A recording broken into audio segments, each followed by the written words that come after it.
भैयाओं नमस्ते।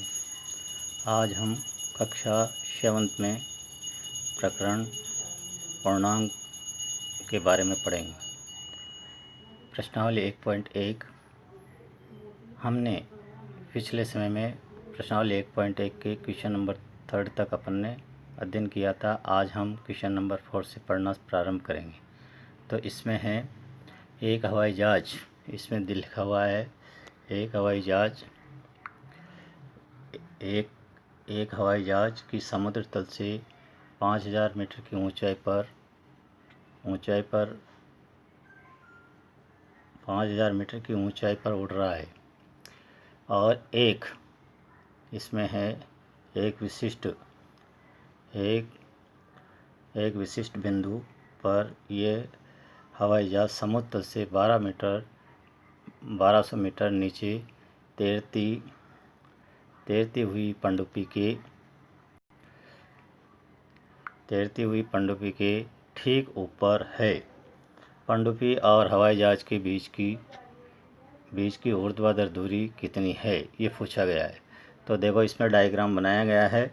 इसमें ये डायग्राम है, इसके अंतर्गत ये हवाई जहाज ये समुद्र तल का विशिष्ट बिंदु है जीरो से हवाई जहाज की ऊर्ध्वाधर दूरी है 5000 मीटर और जीरो से समुद्र तल पे नीचे की ओर ये पनडुब्बी है जो मछली के आकार में दिखाई गई है।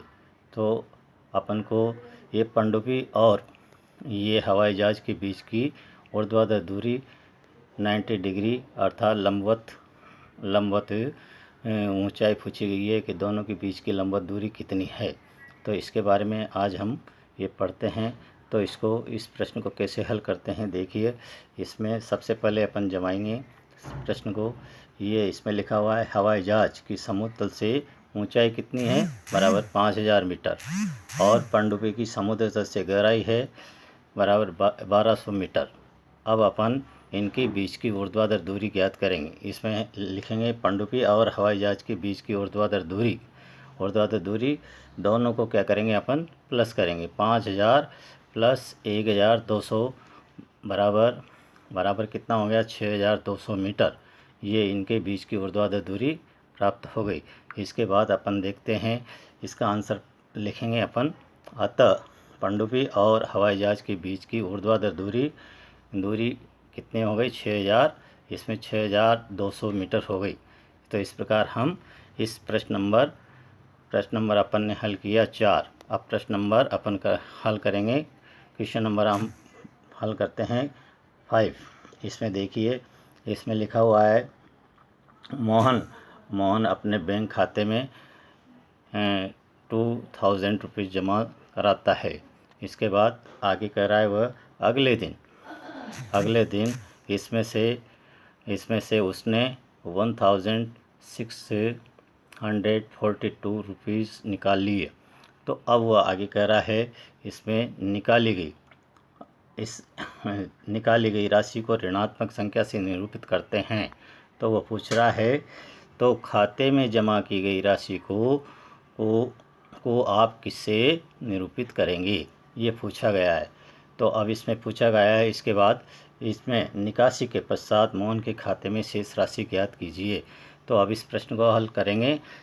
खाते में जो निकाली गई राशि है, यदि निकाली गई राशि को ऋणात्मक संख्या से निरूपित करते हैं तो जमा की गई राशि को धनात्मक रूप से निरूपित करेंगी। अब इसको हल करेंगे। खाते में कितनी राशि शेष रही इसके बारे में ज्ञात करेंगे। खाते में जमा की गई राशि बराबर 2000 और खाते से निकाली गई राशि है 1642। अब ये पूछ रहा है इसमें निकासी के पश्चात खाते में शेष राशि जो जमा की गई राशि है इक्वल टू 2000 माइनस 1642। ये माइनस कर दिया तो इसमें इसकी शेष राशि रह गई इक्वल टू 358 रुपीज़ रह गई। तो इस प्रकार इसमें मोहन के खाते में शेष राशि प्राप्त हो गई। तो इसमें आंसर में लिखेंगे अतः निकासी के पश्चात मोहन के खाते में शेष राशि ₹358 शेष है। तो इस प्रकार ये क्वेश्चन नंबर 5 अपन को प्राप्त हुआ। अब इसके बाद अपन पढ़ेंगे क्वेश्चन नंबर अपन पढ़ेंगे 6। क्वेश्चन नंबर 6 इसमें रीता बिंदु ए से पूरब की ओर बिंदु बी तक 20 किलोमीटर दूरी तय करती है और इसके बाद है उसी सड़क का मतलब उसी सड़क के अनुदिश का मतलब बताइए जिस दिशा में गई वापस उसी बिंदु से विपरीत दिशा में चलना अनुदिश कहलाता है। तो इसमें पढ़ेंगे सड़क के उसी दिशा में अनुदिश बिंदु बी से वह 30 किलोमीटर दूरी पश्चिम की ओर तय करती है। यदि अब ये कह रहा है अब यदि पूरब की ओर तय की गई दूरी को पूरब की ओर तय की गई दूरी को धनात्मक रूप से निरूपित करते हैं तो पश्चिम की ओर तय की गई दूरी को आप कैसे निरूपित करेंगे, ये पूछा गया है। और इसमें पूछा गया है बिंदु ए से उसकी अंतिम स्थिति को किस पूर्णांक से निरूपित करेंगे। तो ये अपन ने संख्या रेखा है, संख्या रेखा में ये 0 है, 0 से ये पूरब है, पूरब की ओर मतलब दाएं हाथ की ओर पूरब, इसमें धनात्मक है तो बाएं हाथ की तरफ पश्चिम की ओर ऋणात्मक कहलाएगा। तो इसको अपन निरूपित करेंगे। इसमें यह भी लिखना जरूरी है संख्या रेखा के अनुसार यदि पूरब में तय की गई दूरी धनात्मक पूर्णांक से निरूपित किया जाता है तो अपन लिखेंगे इसमें पश्चिम की ओर तय की गई दूरी को ऋणात्मक पूर्णांक से निरूपित करेंगे। अब इनको लिखेंगे बिंदु ए से बिंदु बी की दूरी = 20 किलोमीटर्स और बिंदु बी से बिंदु सी की दूरी = 30 किलोमीटर्स। अब इनके बिंदु ए से बिंदु बी की दूरी पूछी गई है, बिंदु ए से बिंदु बी सी की दूरी पूछी गई है।